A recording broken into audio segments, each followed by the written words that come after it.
बिस्मिल्लाहिर्रहमानिर्रहीम। Hello and अस्सलाम वालेकुम। मैं हूं हिना अजमीन, तो वेलकम करती हूं आपको अपने चैनल पर और साथ में आपका शुक्रिया अदा करती हूं क्योंकि आपने अपना कीमती वक्त निकाला मेरे वीडियो को देखने के लिए। 8 अक्टूबर की तारीख में क्या जादू है? 8 सितंबर या 8 अगस्त क्यों नहीं? Chief justice. Supreme court of Pakistan में इंतखाबात मुलतवी केस की समाअत के दौरान chief justice of Pakistan justice Umar Ata बिन दयाल ने वकील इलेक्शन कमीशन को मुखातिब करते हुए सवालात उठाए हैं कि 8 अक्टूबर की तारीख में क्या जादू है, 8 सितंबर या 8 अगस्त क्यों नहीं? इलेक्शन कमीशन इस्तदा कर रहा है कि अदालत 8 अक्टूबर पर मोहर लगा दे। आपको किसकी गारंटी है कि 8 अक्टूबर को सब ठीक हो जाएगा? आपने कहा कि सरकारी कह रहे हैं कि 6 माह तक का वक्त चाहिए। हुकूमत से पूछ लेते हैं कि क्या ये वक्त कम हो सकता है? अदालत का मकसद सियासी निज़ाम को चलते रहने देना है। सियासी जमात भी सियासी निज़ाम को आगे बढ़ाने की मुखालफत नहीं करती। साफ और शफाफ इलेक्शन की ज़रूरत है क्योंकि जमहूरियत के बगैर जमहूरी हुकूमत नहीं आ सकती। इलेक्शन कमीशन एक भरपूर प्लान के साथ कल पेश हो। इंतखाबात से मुतल्लिक केस की समाअत कल सुबह 11:30 बजे तक मुलतवी कर दी गई। मीडिया रिपोर्ट्स के मुताबिक सुप्रीम कोर्ट पंजाब और खैबर पख्तूनख्वा में इंतखाबात मुलतवी करने के खिलाफ पीटीआई और दीगर की दरख्वास्तों पर समाअत जारी है। चीफ जस्टिस ऑफ पाकिस्तान की सरबराही में justice Ijazul Ahsan, justice Munib Akhtar, justice Aminuddin Khan और जस्टिस जमाल खान मंदखेल पर मुश्तमिल 5 रुकनी लॉजर बेंच समाअत कर रहा है। दौरान समाअत जस्टिस जमाल मंदखेल ने अपने रिमार्क्स में कहा कि मैं वजाहत करना चाहता हूँ कि सुप्रीम कोर्ट के इंतजामी मसाइल को अंदरूनी मामला कहा था। मैं अपने इख्तलाफी नोट पर कायम हूँ। इंतखाबात केस पर अज खुद नोटिस पर सुप्रीम कोर्ट का फैसला 4-3 से है। सुप्रीम कोर्ट के अक्सरियती फैसले ने अज खुद नोटिस को मुस्तरद किया था।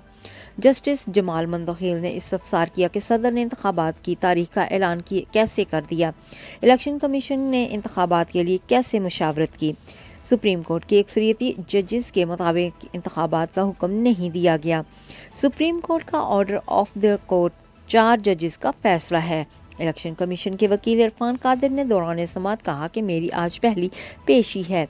एक प्रोसीजर है, अदालत को जारी किया है। अदालत की मर्जी है, जो आप करना चाहें। अदालत जिस वकील को लेना चाहती है ले ले। मैं रोस्ट्रम छोड़ता हूँ। जानना चाहता हूँ कि अदालत मुझे बतौर वकील इलेक्शन कमीशन सुनना चाहती है या नहीं। बेंच कह दे कि मैं इलेक्शन कमीशन की नुमाइंदगी ना करूँ तो चला जाऊँ। चीफ जस्टिस ने कहा कि अगर दस्तावेजात नहीं तो आप अपने केस पर दलाइल दें। अपने दूसरे वकील को सुपरसेड कर रहे हैं।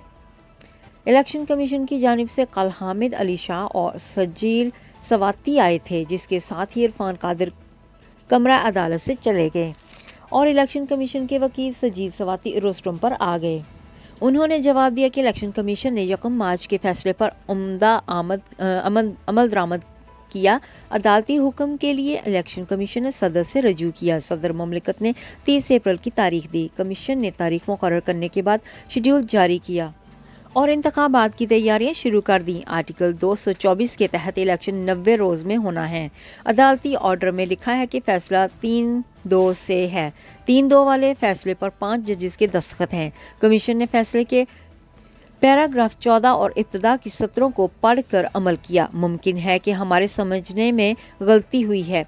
जस्टिस मुनीब अख्तर ने रिमार्क्स में कहा कि इलेक्शन कमीशन ने कानूनी राय के लिए बगैर 3 जजों के अक्सरियती फैसले पर अमल किया। अगर जमाल खान मंदखेल रिमार्क्स ना देते तो मैं ये बात ना करता कि अक़लियत खुद साख्ता तौर पर यह दावा कर सकती है कि वो अक्सरियत में है। 5 जजेस अदालत में बैठे सुनकर फैसला करें और 2 कहें कि हमारा फैसला अक्सरियती फैसला है। हमारे चेंबर्स में जो कुछ हुआ यहाँ वो ज़ेरे बहस नहीं आना चाहिए। दोनों जजेस का एहतराम है, मगर अक़लियती फैसला अक्सरियती फैसले पर गालिब नहीं आ सकता। कानून वाज़ेह है कि अक़लियती फैसले की कोई अहमियत नहीं होती। जस्टिस मंसूर और जस्टिस जमाल खान का फैसला अक़लियती है, जिस पर जस्टिस जमाल खान मंदखेल ने कहा कि मैंने जो सवाल किया है उसका जवाब इलेक्शन कमीशन दे। हमारे तफसीली फैसले के बाद इलेक्शन कमीशन का क्या मौक़िफ़ है?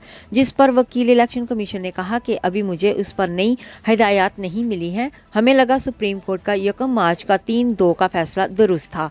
हमने सुप्रीम कोर्ट का हुक्म मानने के बाद मुशावरत शुरू की। सजील सवाती ने दलाइल जारी रखते हुए कहा कि इलेक्शन कमीशन ने साफ और शफाफ इंतखाबात के इनेकाद के लिए कोशिशें की। इलेक्शन कमीशन ने सेक्शन 57 के तहत इलेक्शन की तारीखें तजवीज़ की। 3 मार्च को अदालती फैसला मौसूल हुआ। इलेक्शन कमीशन ने अपनी समझ से फैसले पर अमल दरामद शुरू किया। इलेक्शन कमीशन ने वोट के हक और शहरियों की सिक्योरिटी को भी देखा है। सदर की तरफ से तारीख मिलने पर शेड्यूल जारी किया।